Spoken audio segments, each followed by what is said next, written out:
حضرت طفیل رضی اللہ عنہ نے اسلام میں بڑے اہم کارنامے انجام دے کر یمامہ کی جنگ میں جام شہادت نوش فرمایا۔ اب اگلے ہیں ضماد ازدی کے بارے میں کہ انہوں نے کیسے اسلام قبول کیا۔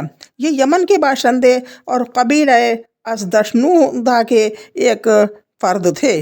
جھاڑ پھونک کرنا اور آسیب اتارنا ان کا کام تھا۔ مکہ آئے تو وہاں کے احمقوں سے سنا کہ محمد صلی اللہ علیہ وآلہ وسلم پاگل ہیں۔ سوچا کیوں نہ اس شخص کے پاس چلوں، ہو سکتا ہے اللہ میرے ہی ہاتھوں اسے شفا دے دے۔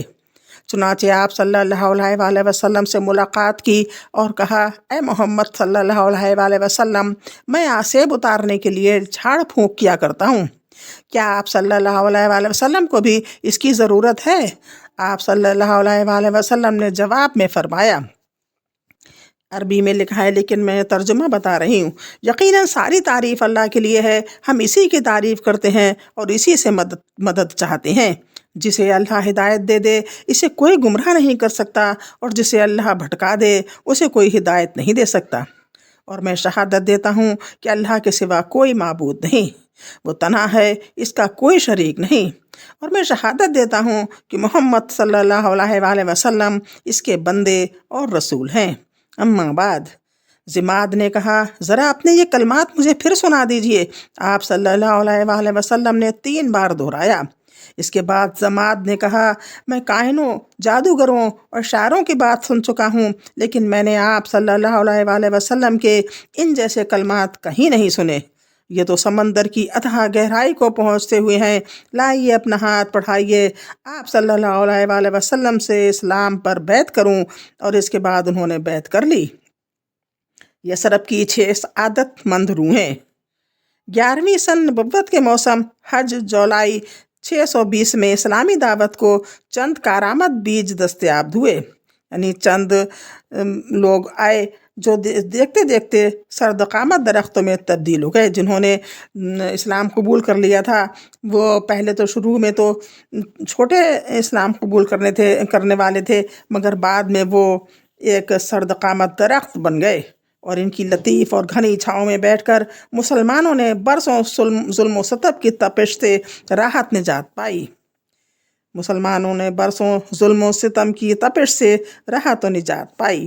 اہل مکہ نے رسول اللہ صلی اللہ علیہ وآلہ وسلم کو جھٹلانے اور لوگوں کو اللہ کی راہ سے روکنے کا جو بیڑا اٹھا رکھا تھا، اس کے مطابق نبی صلی اللہ علیہ وآلہ وسلم کی حکمت عملی یہ تھی کہ آپ رات کی تاریکی میں قبائل کے پاس تشریف لے جاتے تاکہ مکے کا کوئی مشرک رکاوٹ نہ ڈال سکے۔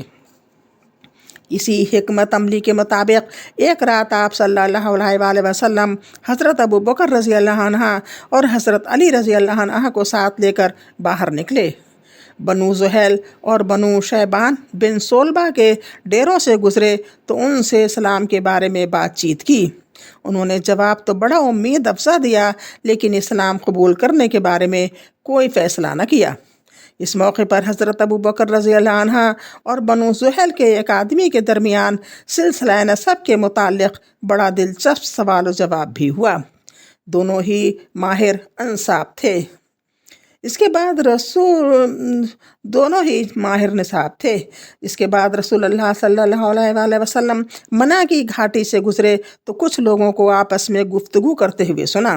آپ صلی اللہ علیہ وآلہ وسلم نے سیدھے ان کا رخ کیا اور ان کے پاس جا پہنچے۔ یہ یثرب کے 6 جوان تھے اور سب کے سب قبیلہ خزرج سے تعلق رکھتے تھے۔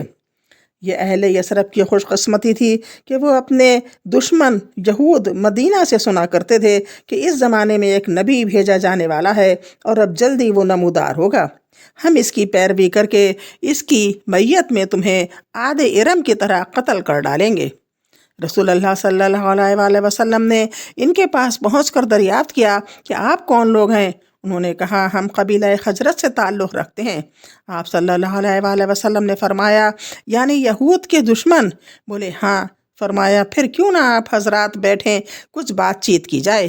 وہ لوگ بیٹھ گئے۔ آپ صلی اللہ علیہ وآلہ وسلم نے ان کے سامنے اسلام کی حقیقت بیان فرمائی، انہیں اللہ عز و جل کی طرف دعوت دی اور قرآن کی تلاوت فرمائی۔ انہوں نے آپس میں ایک دوسرے سے کہا، بھائی دیکھو، یہ تو وہی نبی معلوم ہوتے ہیں جن کا حوالہ دے کر یہود تمہیں دھمکیاں دیا کرتے ہیں، لہٰذا یہود تم پر کہیں سبقت نہ کرنے پائیں۔ اس کے بعد انہوں نے فوراً آپ صلی اللہ علیہ وآلہ وسلم کی دعوت قبول کر لی اور مسلمان ہو گئے۔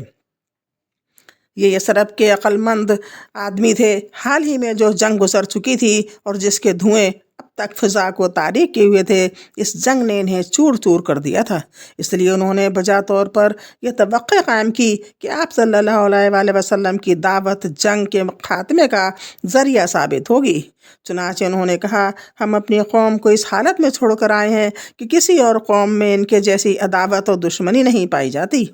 امید ہے کہ اللہ آپ صلی اللہ علیہ وآلہ وسلم کے ذریعے انہیں یکجا کر دیں، انہیں اکٹھا کر دیں۔ ہم وہاں جا کر لوگوں کو آپ صلی اللہ علیہ وآلہ وسلم کے کام کے بارے میں بتائیں گے اور آپ کی دین کے طرف بلائیں گے، اور یہ دین جو ہم نے خود قبول کر لیا ہے اس پر بھی پیش کریں گے۔ اگر اللہ نے آپ صلی اللہ علیہ وآلہ وسلم پر ان کو یکجا کر دیا تو پھر آپ سے بڑھ کر کوئی اور معزز نہ ہوگا۔ اس کے بعد جب یہ لوگ مدینہ واپس ہوئے تو اپنے ساتھ اسلام کا پیغام بھی لے گئے، چنانچہ وہاں گھر گھر رسول اللہ صلی اللہ علیہ وآلہ وسلم کا چرچا پھیل گیا۔ حضرت عائشہ رضی اللہ عنہا سے نکاح۔ اسی سال شوال 11 نبوت میں رسول اللہ صلی اللہ علیہ وآلہ وسلم نے حضرت عائشہ رضی اللہ عنہا سے نکاح فرمایا۔ اس وقت ان کی عمر 6 برس تھی۔ پھر ہجرت کے پہلے سال شوال ہی کے مہینے میں مدینے کے اندر ان کی رخصتی ہوئی۔ اس وقت ان کی عمر 9 برس تھی۔ اتنا ہی، انشاءاللہ کل اور معراج کے بارے میں ذکر ہوگا۔